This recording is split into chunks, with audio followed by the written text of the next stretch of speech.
Yo, what's up, guys? This is Darwin. Yo, what's good, guys? My name is Jeffrey. It's a beautiful day out here. We are headed to the gym right now. We're about to do, what we doing today? Today we're doing shoulders. We're doing shoulders, and we're also talking about a little bit about Forex and a little bit about our experience. So tag along.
So how long you been trading Forex? For a little over 4 years. Trading Forex. What your experience has been like? Well, my first year was amazing. I was up in the skies. I quadrupled my account, but I did a lot of mistakes, like What kind of mistakes were you making that kind of blew your shit out? risk management, number one. My risk was out the window. I was risking about like 5-10% per trade. Damn. Which, 10 trades, it blows you out of the water. How about now? What's your risk looking like? 1%.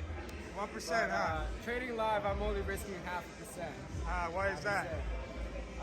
Well, I'm funded. Yeah, half risk because I need a lot of shots. I have 20 shots to blow my account out of the water instead of 10 shots if I use 1%. All right, good shit. Good shit. Put the work in.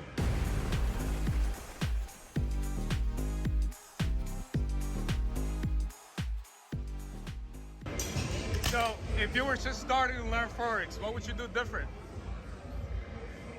I would buy a course to begin with and stick to that same strategy. Don't change it up. So develop your strategy, a good Develop a strategy. Keep on the same strategy, don't switch strategies, because then it's going to be all random. Like one day you're going to try one strategy, you might lose. The next day you're going to try another strategy, you might lose. And you're just going to keep changing strategies and keep losing. My strategy right now, I lose like 60% of the time. So I have a low winning rate, but it's still profitable at the end of the day. So the two things you would do different is what you're telling me is number one, you use better risk. Meaning you're not going to risk 5% of your account, you use 1%, 1% of your account. If you're live, 0.5% if you're funding. But if it's your own real account, then 1% should be good. And then you would develop what? A trading strategy and stick to it no matter what? The same strategy. Stick through it throughout the months.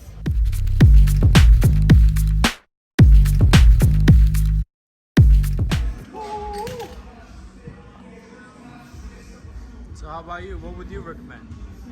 Well, honestly, you kind of touched base on that. Number one, the most important thing about, this game is long-term survival. So it's very important that you make sure you use 1% risk of your total account.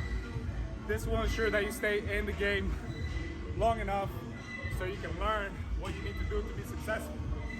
Number two, something that I did struggle to a lot was the trading strategy. Sometimes when you lose a trade or you lose several trades, you start doubting yourself and you start losing that belief or that confidence in yourself and your strategy. So something that newbies do all the time is, I'm out of breath. But sometimes new people, they usually go from strategy to strategy to strategy, and it's a never-ending loop. So, number one, focus on your risk. Number two, master a strategy and stick to it no matter what. So you mentioned you've been trading for about approximately 4 years now. Yeah. What do you think was the thing that took you trading to the next level? Without a doubt, it's been journaling. It took me a very long time to start journaling, about 3.5, 4 years, because I had this like ego thing that was like, I don't need a journal. Only like, I don't want to say, I was gonna say women, but I don't want to sound misogynistic. Yeah, I feel you. No, but what you're telling me is you didn't, until recently, you didn't start journaling. Yeah, until recently I didn't start journaling. What's your experience like? What have you learned? A lot. There's nothing like putting your thoughts down in paper. You know, it helps you see yourself from a different aspect on daily. Like, you know, you write down, hey, today I felt like I had an attitude that I did not want to lose, or I had a winning attitude. And if you look at it, at the results of the day, they're probably going to end up bad because you had that bad attitude to begin with. You start jumping the gun, you start hesitating, you start doing things that you shouldn't do. And it helps you resolve your psychological, you know, emotions down to the core level. It helps you calm down. Word, that's what's up.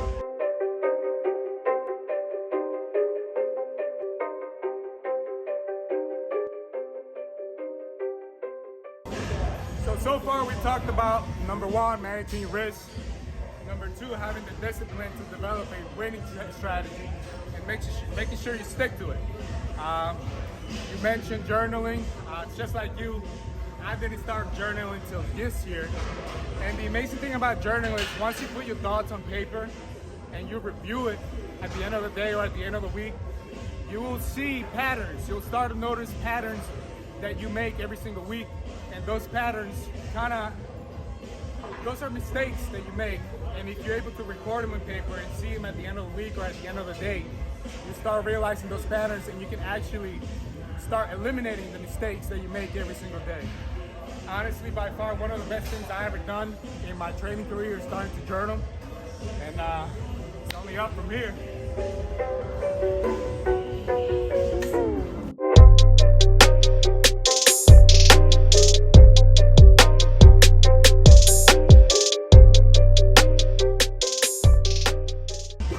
So how long did it take you to start journaling? Like I said, about 3.5 years maybe. I didn't start journaling until like 6 months ago.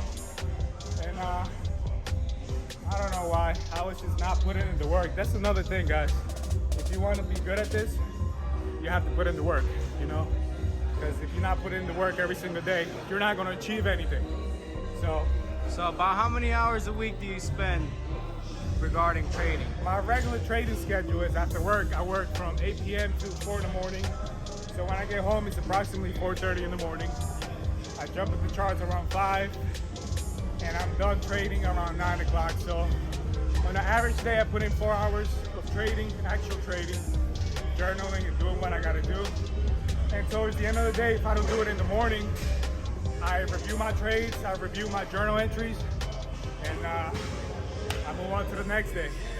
So approximately 20-25 hours every week. Every week. Now, mind you, when I first started, it wasn't like that. When I first started, it was like I was on the charts 24/7, just because in a way I was addicted to it, or I was just so into it that I wanted to learn so bad that I didn't really care putting in the hours. I didn't really care not going to the gym, not getting my sleep in.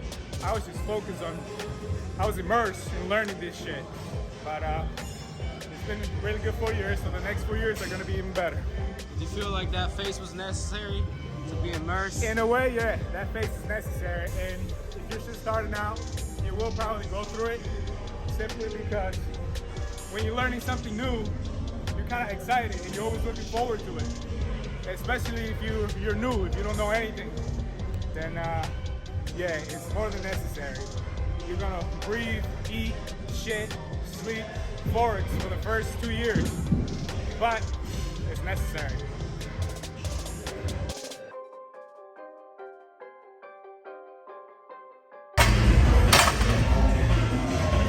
Like Jeffrey said, putting in the work is very necessary. It's gonna be tough at first, you know. A lot of people got full-time jobs, plus you're spending 20 or 30 hours a week trading. That makes like a 70-hour week.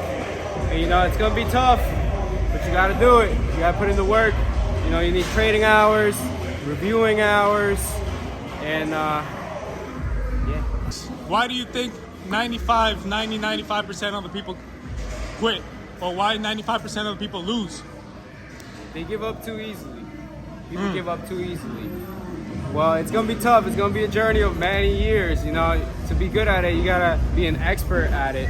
It's like being a professional soccer player or a professional football player. Takes time. You're not gonna achieve that your first, second, third year of learning how to play football. You know, a lot of them grow up playing football since they were little kids. So, you know, they got like 15, 20 years of experience already. That's where they're at the pro level. And as a trader, you cannot expect to become a great trader in your first year. Yeah, guys, so like he mentioned, you know, when you're first starting out, there's gonna be many times where you're gonna be like, I feel like giving up. I don't think I can do this. Or a lot of negative thoughts come to your head. And honestly, the number one reason why 90% of traders lose is because they give up. So if you're thinking or you're planning or you already started this journey, the number one thing you gotta do is promise yourself that no matter how bad this gets, you're not gonna give up. Inspirational spark. Giving up is not an option because if you make it, there's no limit on this. You know, once you get good at it, there's no limit to it. You can make a crazy amount of money, so don't give up.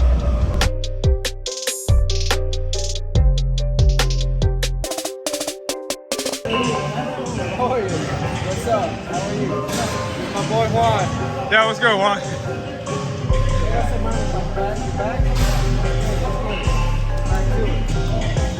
So guys, this is more than just Forex, you know, you can't just stick your head in one thing, you know, because It's more of like a lifestyle. yeah, it's a lifestyle, more way like a of living. lifestyle, you know.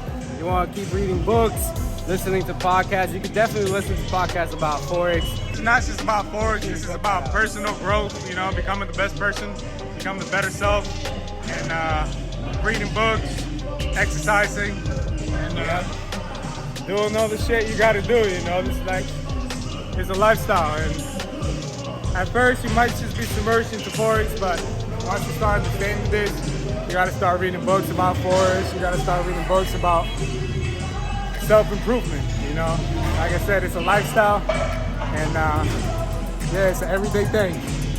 And with that, guys, peace.